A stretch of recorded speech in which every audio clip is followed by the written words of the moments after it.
Hello friends, welcome to the lecture series of business economics. So हमने पिछले 3-4 videos में पढ़ा है व्हाट इज़ इकोनॉमिक्स, ऑब्जेक्टिव्स पढ़े हमने, डिमांड एनालिसिस पढ़ी।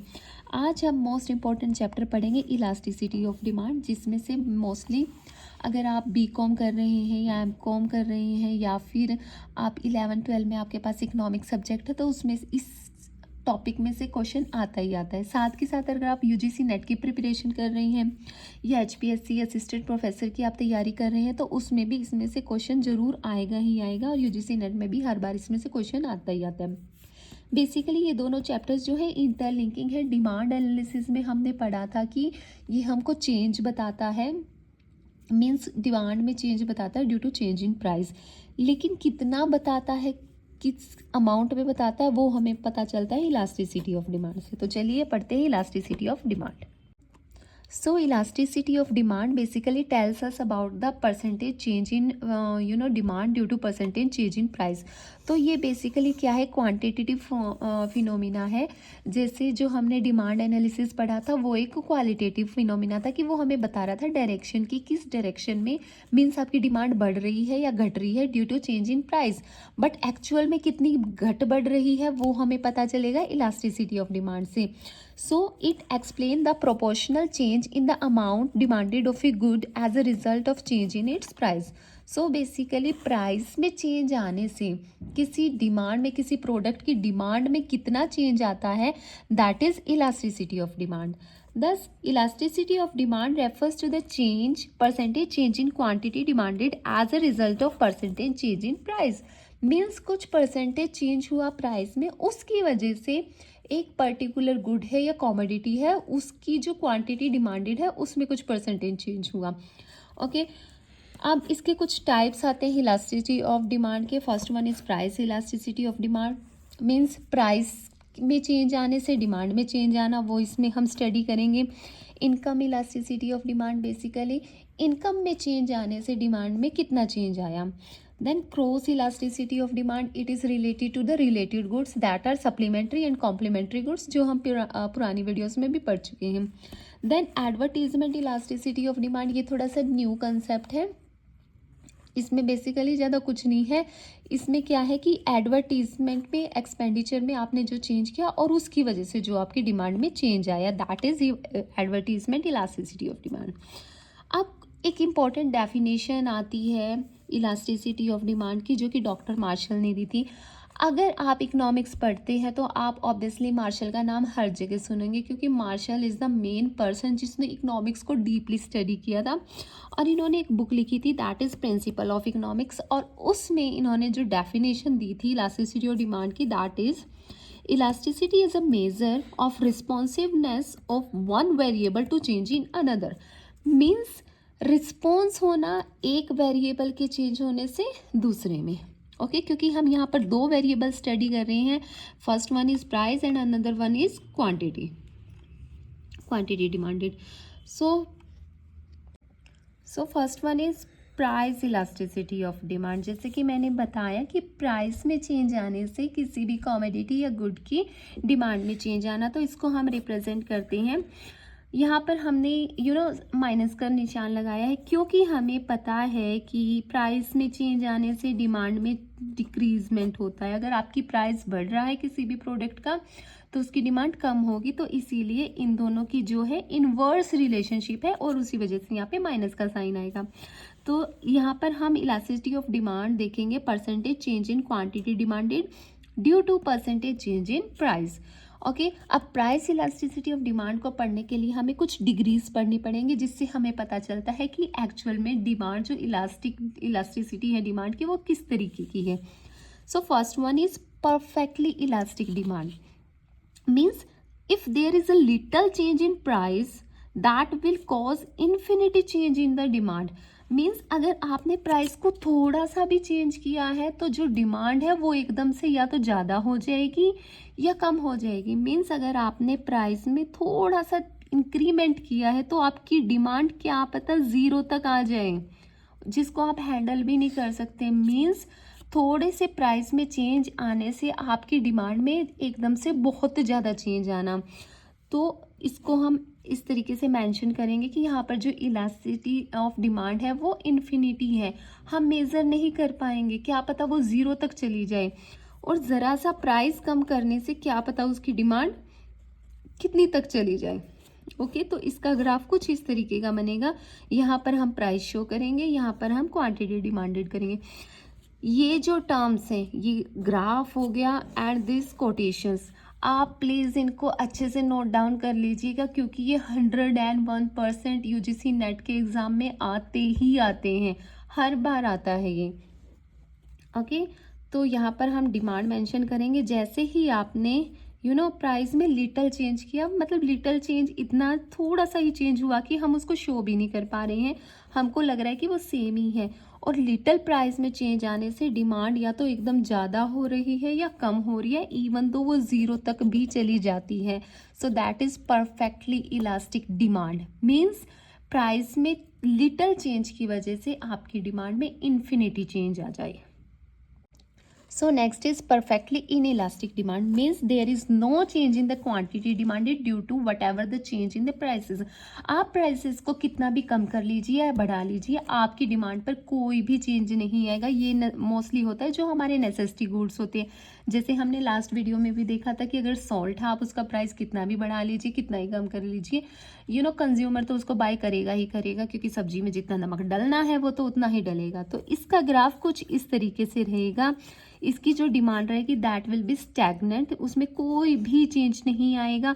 आप प्राइस को चाहे आप बढ़ा रहे हो या प्राइस को आप डाउन कर रहे हो, आपकी जो डिमांड है that will be same. So इसको हम मेंशन करेंगे elasticity of demand is equal to 0 से। Okay, next is unitary elastic demand. If there is equal change in quantity demanded and price, कि प्राइस में और क्वांटिटी डिमांडेड में equal change हो रहा है, जितना प्रोपोर्शनेट आप प्राइस में चेंज कर रहे हो उतना ही प्रोपोर्शनेट क्या है, डिमांड में चेंज आ रहा है। मीन्स अगर आपने 10% प्राइस बढ़ाए हैं, 10% प्राइस में इंक्रीमेंट किया है, तो जो आपकी डिमांड है वो 10% ही डिक्रीज हो रही है। ओके, फॉर एग्जांपल ये इसका ग्राफ रहेगा कि पहले प्राइस P था तो उसकी डिमांड Q थी, फिर प्राइस हमने डिक्रीज कर दिया P1 पे और हमारी डिमांड जो है शिफ्ट हो गई Q1 तक। ओके, तो फिर इसका ग्राफ कुछ इस तरीके से बनेगा।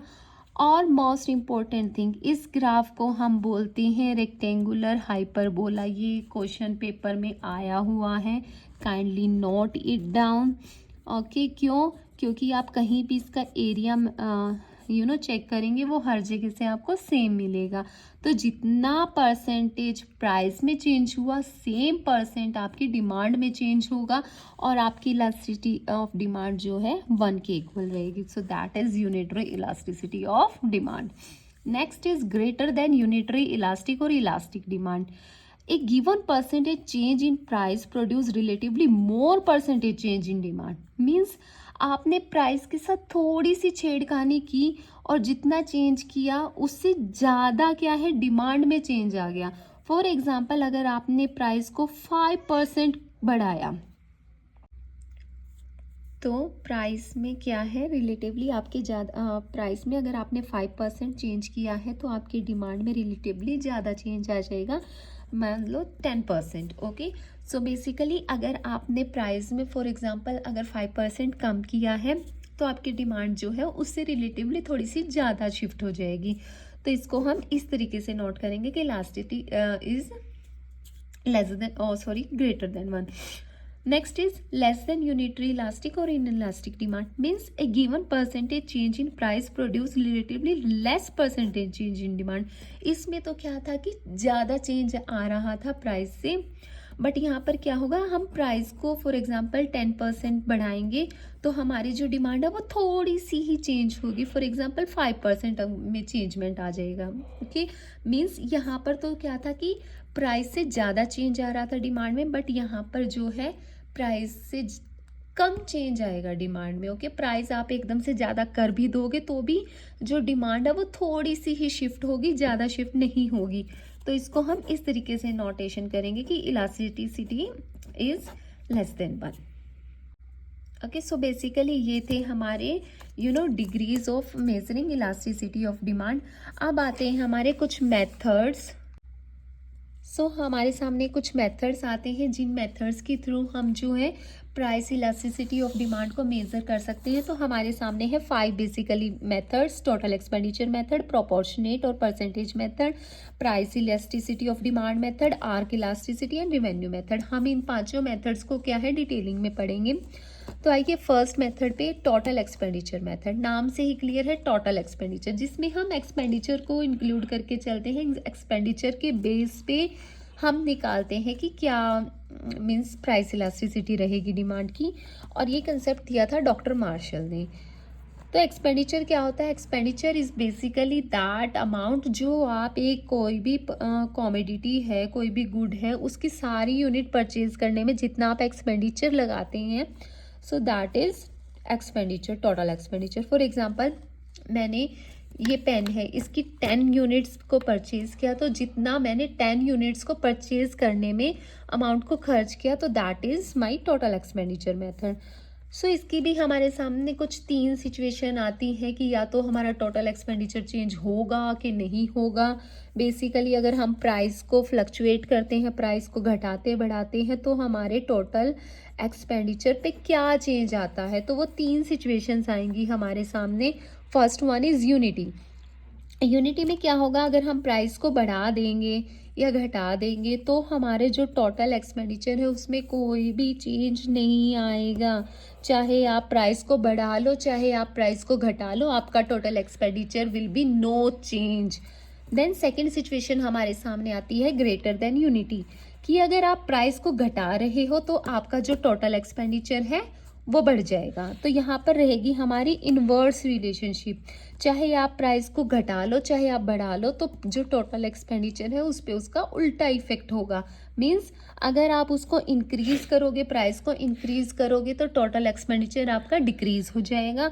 अगर आप प्राइस को डिक्रीज करोगे तो टोटल एक्सपेंडिचर जो है आपका वो इंक्रीज होगा। तो इन्वर्स रिलेशनशिप रहेगी और उसको हम बोलते हैं greater than unity. Then third situation will be less than unity, means same change होगा इसमें जो होगा दैट इज पॉजिटिव रिस्पॉन्स रहेगा, कि प्राइस को अगर आप घटाओगे तो आपका टोटल एक्सपेंडिचर भी घटेगा। अगर प्राइस को आप इंक्रीज करोगे तो आपका टोटल एक्सपेंडिचर जो है इंक्रीज होगा। सो this is basically total expenditure method. Okay, means total expenditure को हम कंक्लूड करके चलते हैं कि प्राइस के चेंज होने पर हमारे टोटल एक्सपेंडिचर पे क्या असर आता है। तो 3 सिचुएशन, ओके, या तो चेंज होगा ही नहीं, या चेंज उल्टा होगा, या चेंज एक जैसा होगा। नेक्स्ट इज प्रोपोर्शनेट और परसेंटेज मेथड। नाम से ही क्लियर है कि यहाँ पर हम परसेंटेज को लेके चलते हैं। Means percentage change in price of goods effect on the percentage change in demand of goods, कि अगर हम कोई भी जितना परसेंटेज चेंज हुआ उसका असर डिमांड पर कितना परसेंटेज चेंज होगा। और यहाँ पर हम माइनस का साइन लेके चलते हैं। क्यों? क्योंकि प्राइस और जो डिमांड है उसमें कैसा रिलेशनशिप है, हम स्टार्टिंग से पढ़ते आ रहे हैं, वो है इनवर्स। ओके, प्राइस बढ़ेगा तो डिमांड घटेगी, ये हम फिनोमिना लेके चल रहे हैं इकोनॉमिक्स में। तो इसको निकालने का ये मेथड है, आप देख लीजिएगा। परसेंटेज को निकालने का मेथड है change in quantity demanded by में इनिशियल डिमांड अपॉन में चेंज इन प्राइस बाय में इनिशियल प्राइस। आप इसको इस तरीके से नोटिंग करेंगे तो आपका ये फॉर्मूला निकल के आएगा। ओके, इस फॉर्मूला को प्लीज़ प्लीज़ प्लीज़ याद कर लीजिएगा, ये एग्ज़ाम में आता ही आता है। मैंने 4-5 टाइम नेट को क्लियर किया एंड आई नो हर बार मुझे ये पेपर में क्वेश्चन किसी ना किसी तरीके से ज़रूर मिला है। बट एक कुछ नई टर्म इसमें आई है। फिर बिलास एंड स्नाइडर थे जो इन्होंने इस फॉर्मूला को थोड़ा सा रिवाइज कर दिया। इन्होंने बोला कि जो क्वांटिटी डिमांडेड या चेंज है, इनको हम मिनिमम प्राइस, इनिशियल प्राइस ना लेके हम मिनिमम प्राइस यूज़ करेंगे। तो इसने बस थोड़ा सा फॉर्मूला को चेंज कर दिया है। तो अब जो रिवाइज्ड फॉर्मूला है हमारा तो ये है। So this is all about proportionate और percentage method. Now third method is point elasticity of demand. Means जब हम इलास्टिसिटी ऑफ डिमांड कंप्यूट करते हैं डिमांड के एक सिंगल पॉइंट पे। ओके, मीन्स पूरा डिमांड कर्व है हमारा, उसके किसी भी एक पॉइंट पे हम मेजर करते हैं कि यहाँ पर जो है डिमांड की इलास्टिसिटी क्या है। तो इसमें हमारे सामने दो सिचुएशन आती है कि या तो आपका जो डिमांड कर्व है वो लीनियर है, फॉर एग्जांपल ऐसे है या ऐसे है। ओके, मीन्स वो एक स्ट्रेट लाइन में है, तो वहाँ पर हम सिंपल फॉर्मूला लगा देंगे लोअर सेगमेंट अपॉन में upper segment. And second situation is non linear demand curve, means जहाँ पर आपका डिमांड कर्व जो है वो एक स्ट्रेट लाइन में नहीं है, वो कर्व में है। जैसे हमने वो रेक्टेंगुलर हाइपरबोला वाला डिमांड कर्व पढ़ा था ना, तो वो इस यू शेप में था। तो इसमें हम क्या करेंगे कि जहाँ पे भी हमें मेज़र करनी है, फॉर एग्जाम्पल हमें इस पॉइंट पे इलास्टिसिटी ऑफ डिमांड मेजर करनी है, तो हम क्या करेंगे, एक स्ट्रेट लाइन यहाँ पे बेसिकली एक आर्क ड्रॉ कर लेंगे and will use same formula lower segment upon में अपर सेगमेंट। तो हमारी जो है इलास्टिसिटी ऑफ डिमांड की वैल्यू आ जाएगी। So that is point elasticity of demand as clear from the name itself कि व्हेन एवर यू आर आप अपने एक पर्टिकुलर पॉइंट पे कोई भी डिमांड की इलास्टिसिटी को आप मेजर कर रहे हैं। सो that is point elasticity of demand. Next method is arc elasticity of demand. Basically हमने जितने भी मेथड पढ़े उनमें क्या है कि थोड़ा बहुत प्रोपोर्शनेट चेंज होता है डिमांड में, जिसको आप मेजर कर पाते हो। लेकिन अगर डिमांड में जो क्या है रिलेटिवली हाई चेंज है, जिसको आप परसेंटेज में बड़े इजली से नहीं निकाल सकते हो, तो वहाँ पर हम क्या करेंगे, एवरेज ले लेंगे, उनका एवरेज यूज़ कर लेंगे प्राइस और डिमांड का, और हमारा फॉर्मूला रहेगा बेसिकली ये वाला।